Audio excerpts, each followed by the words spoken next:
Welcome into American Joyride. We have a very special episode today with Lindsay Bruce. He is a former SAS operator. He is also the first ever SAS member to be on the show. I could not be more honored and excited to have him here. Lindsay, thank you very much. Pleasure to be on here with you, David. As viewers of the show know, this is a show that mostly focuses on the tip of the spear, special operations, tier one elements. We've only had one other foreigner, non-American, a Canadian JTF2 operator. And now we finally have someone from across the pond from England, a country we respect and is a great American ally, maybe America's greatest ally. But before we get into all of that, I'm kind of curious, how did you find yourself as a young man getting into the military over in the UK? My family, I have a very strong military background with my family. So my dad was like the first one to join, but my dad actually came from one of the islands. So I always remember like when my dad first left the Isle of Skye, which is in the Hebrides in northwest Scotland. He left there to go to Glasgow when he was about 15 years old. And after 3 or 4 years of bumming around job to job, getting into gangs and probably not going anywhere in life, he decided to go into the army careers office one day, and he just got talked into joining the infantry, which is where it all started really, because his two brothers ended up joining as well, and that was later on. And then my oldest brother joined, and I've got two older brothers, so they both joined, but they were like 7 and 9 years older than me respectively. And so I guess it just felt like a natural progression. It was almost like, it was almost like a conditioning because my upbringing was very military-esque with my dad being very militant with my older brothers. Not so much with me though. And that's where the link could have been broken, I think. I wasn't really, and I've spoken about this in other podcasts as well. It wasn't necessarily as natural for me to join as much as it was my older brothers because I mean they had more of my dad when they were kids because they were a lot older than me. So they had been exposed to that military sort of nature of my dad that I hadn't really been as much as them. So I came along a lot later. I was a bit of an accident. I was a late on summer of '76 conception, the hottest summer recorded in the UK for a long time. So, put two and two together. So I was a summer of '76 conception baby, bit of an accident. So I guess when I was coming through adolescence, I guess that I was more of a mummy's boy. I was more like my mum protected me, and I guess she saw my brothers going towards the military and following my dad's footsteps. And I don't think she wanted me to follow them. She used to say things to me like, "You're not going to leave. You're not going to leave me, are you?" I'd be like, "No, no, I'm going to stay with you, mum." So I was a bit of a mummy's boy. But what came about from that was I think there was a bit of resentment from my dad. I mean, I loved my dad and we got on really well. We had a very close bond, but I always sensed a bit of I wasn't quite measuring up to the same as my older brothers. They were natural, always going to join the army type of boys. And I guess I always felt I was different. So from a young age, I had various aspirations to do different things, uh, be it sports or art or something else. But I never really felt like I was going to follow the footsteps from a very young age. That sort of came out around later. So you know the how they say when a small child is 5, 6 years old, they think that anything's possible. So you ask them what they want to be, and they'll say, "I want to be a superhero. I want to be an astronaut." And then a 10-year-old, a 12-year-old, that might be a soccer player or a wrestler or something. But then you get to 16, 17, you want to go out, you want to party, you want money. So it gets to the point where you go, I just need some money. So I want to live. I just want to live my life. So I guess when I got to about 16 years old, I was in like a dead end job. I was like an engineer, like a welder. I was like an apprentice welder. It's like a college thing, but you can get placed to like an engineering company, and I liked it. But I remember there was one afternoon that I went to the local pub, and all the older guys would buy me alcohol, And I remember looking around and just thinking to myself, you had that sort of like forward projection, thinking to myself, 10 years, 15 years from now, this is me. This is how my life looks. And no offense to them guys, great guys, but I just thought, I can't do that. And because I left school with no qualifications, I left school at 15, didn't sit any exams. I flunked out of school, and I didn't really have many options.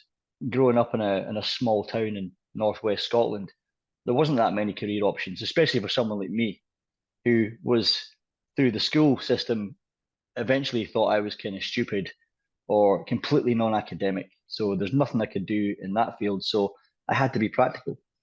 And I suppose the other thing I thought about was the army. I loved being fit. I loved keeping fit. I had an interest in the army, but I wasn't necessarily obsessed with it. But then I got into this frame of mind where I thought, well, it's something rather than bumming around here. So that's really where it started. But I always had this real itch that there was something else that I know I should be doing, but the army was like then the natural progression. So that continued obviously for like 11, 12 years of my life. So that's how it all started, really. When you joined the English military, or is it technically, what's it technically called? Is it the UK military, the British military, The Scottish military. the Scottish So military? yeah, it's the British Army, but you know what we're like. We've got a very divided sort of, not literally, but I mean we're all in the British Army, but the Scottish regiments are we're always separate and on their own right. So the Gotcha. infantry.